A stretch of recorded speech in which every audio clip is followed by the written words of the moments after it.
Hi everyone. Today I want to talk about the trap of not writing, right? And it's really an interesting idea that I've been thinking about for a long time.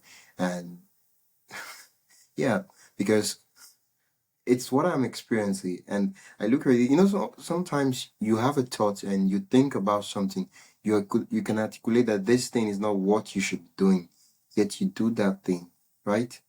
It's different. Like reason is different is different from action.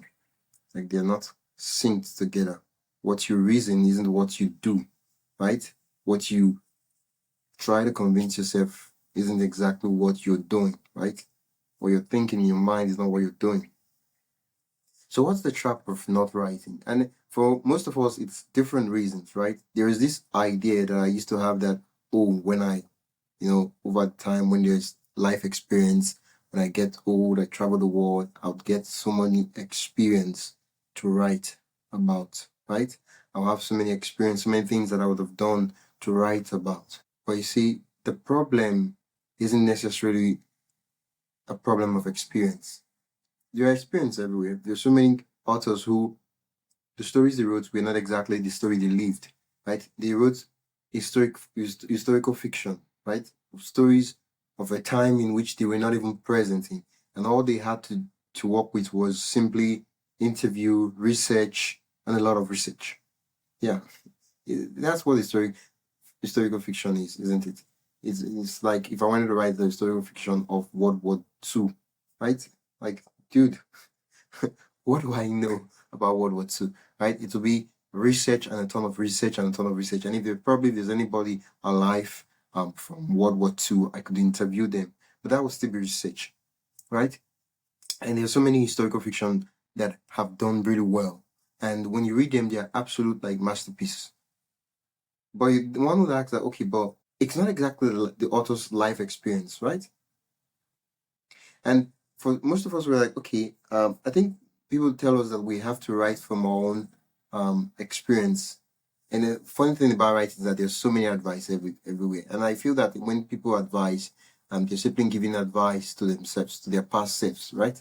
And that's one thing we have to put in mind. When an author is giving an advice, they're like thinking back and say, okay, what advice can I give to my younger self? And usually it's what worked for them.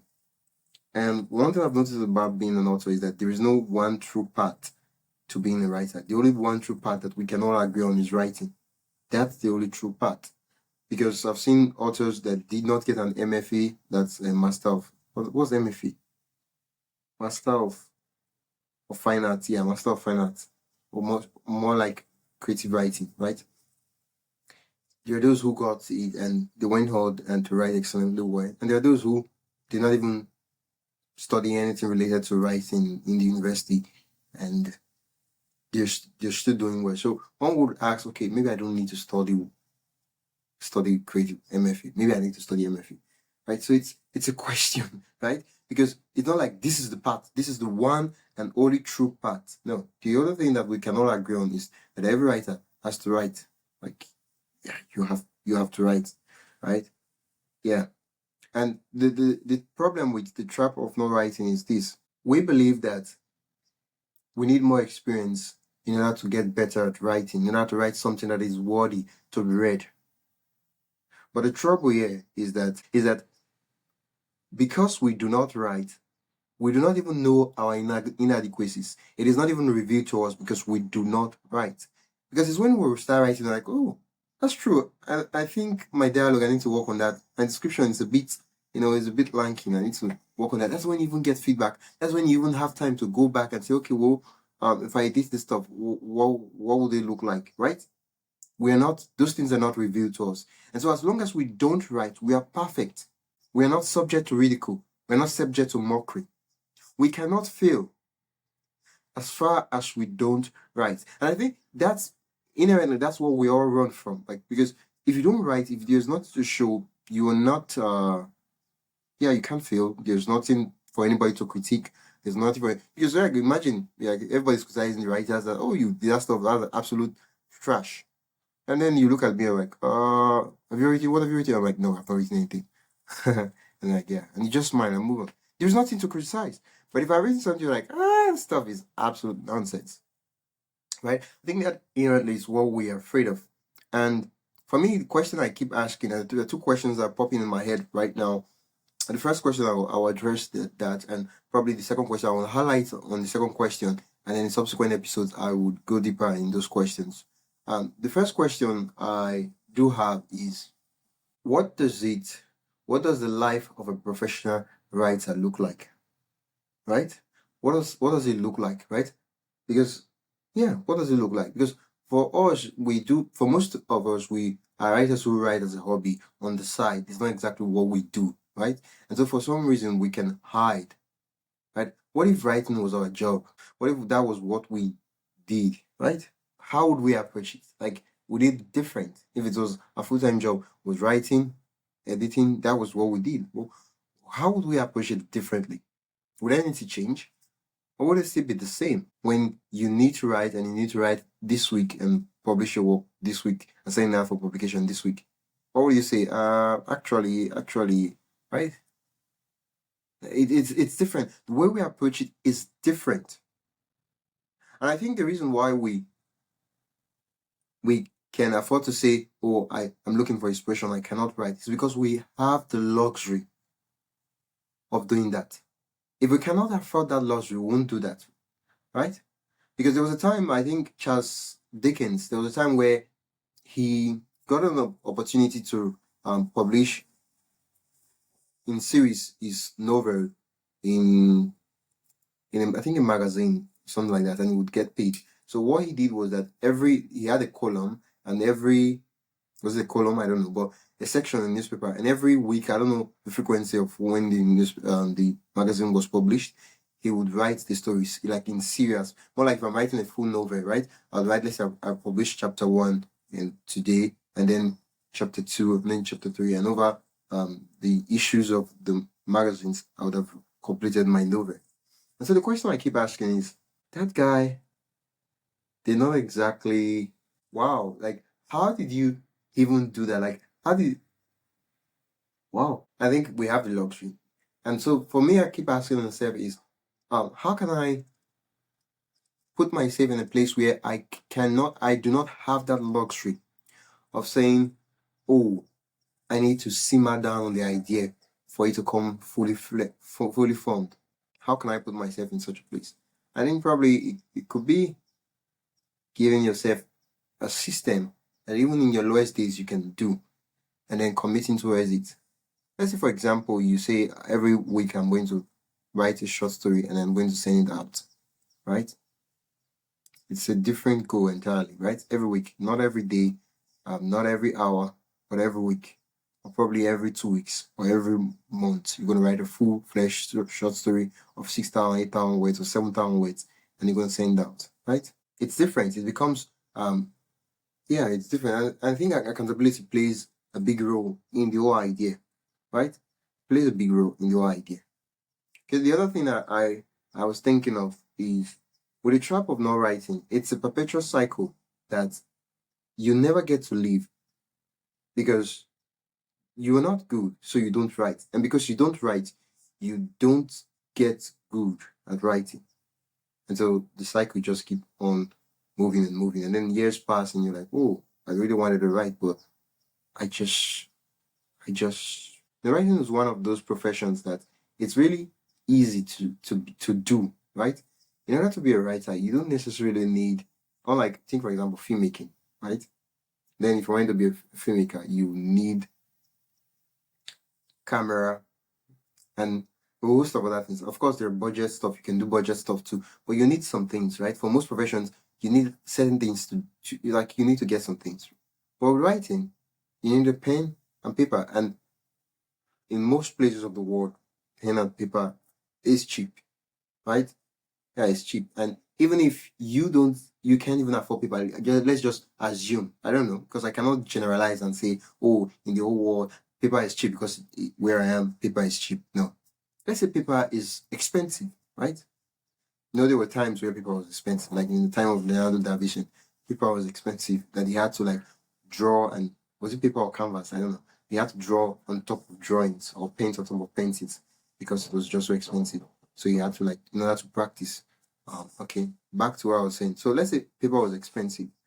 One of the things you could actually do is you can even reach out to people that they paint. Sorry, they have paper as waste, and then the back of the paper, the little lines you could use it to write. I'm just saying, but hypothetically, for most of us, we can afford paper, right? We can afford a note, a book, to write, and a pen to write. It's something that is affordable. It's not like, of course, there's computer, you can use software and all that, but you don't need those stuff, right? If you have a computer, great. Well, it's not like you need a computer in order to start to write. No, it's not like you need a typewriter in order to write. No, no, those ones not necessary, right? If you have it, great. But if you don't, no problem. You just need a pen and paper in order to write, right? And so the trap of no writing is that for us, I know I have had a lot of ideas that I just did not work on. And over time, those ideas just kind of they left me. They kind of gave up on me and just went their way. Right? Yeah. They stayed on and stayed on. For some time they believed, but seemed I wasn't really serious. So they left. And for one thing I've noticed that there's an expansion of ideas. That's what I'll call it. It's when you start an idea, right? First, it's not fully formed, but once you start it, right, you realize that if I put this together, I put this together. Wow, I put this together, and these things were not there when before you started, right? So the moment you started working on the idea, it's not like I would work on it. You start working on it actively, but you notice that the idea starts expanding, right? It starts expanding, right? And over time, it it expands to even something more, more beautiful, more interesting, and you're like, wow, I didn't really see these things. I'm happy that I started.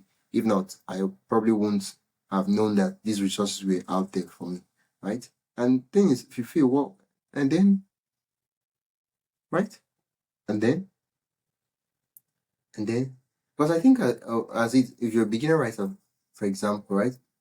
I think for most of us, for most of the other professions we've learned, for most of the things we did, they were things absolute garbage, and we did them and then we threw them out, right? But with writing, there's this attachment we have that will connect our identity to the work itself. Now, connecting your identity with the work, of course, it's your work, but there's a problem. Whatever happens to that work happens to you. So if the work is garbage, it feels like someone just said that you. If the work is great, it feels like someone has said that you were great. But I feel that when you separate yourself from the work a bit, it gives you this objectivity. Of course, when you're working with the work, you pour yourself into it. But once you're done with the work, you pull out yourself out. You separate yourself from the work. That way, whatever comes, if people criticize the work, say, "Oh, this work is terrifying. This work, I can't believe I set my eyes on this work. This work was absolute nonsense."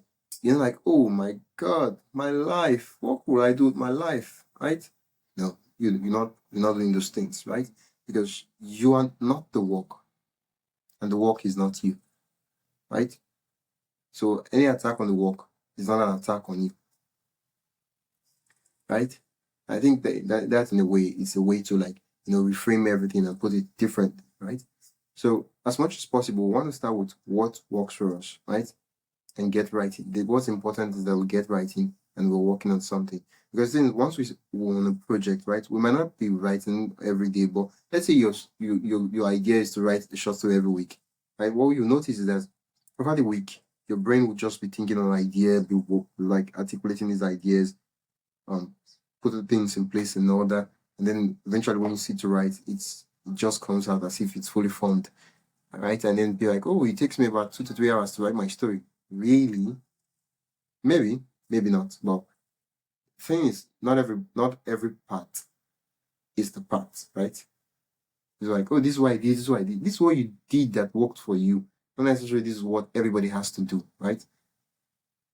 So let's not get into the trap of not writing, right? Let's keep on writing. Let's keep on fine-tuning our craft, right? Because there's this idea that the resistance will put out to us and tell us that, oh, if we could get a creative writing degree, there are so many people that have gotten creative writing degree that their writing did not change, right? I'm not saying you don't have, you shouldn't get it, but what I'm saying is that whether you get creative writing or you don't get creative writing, shouldn't interfere with the work.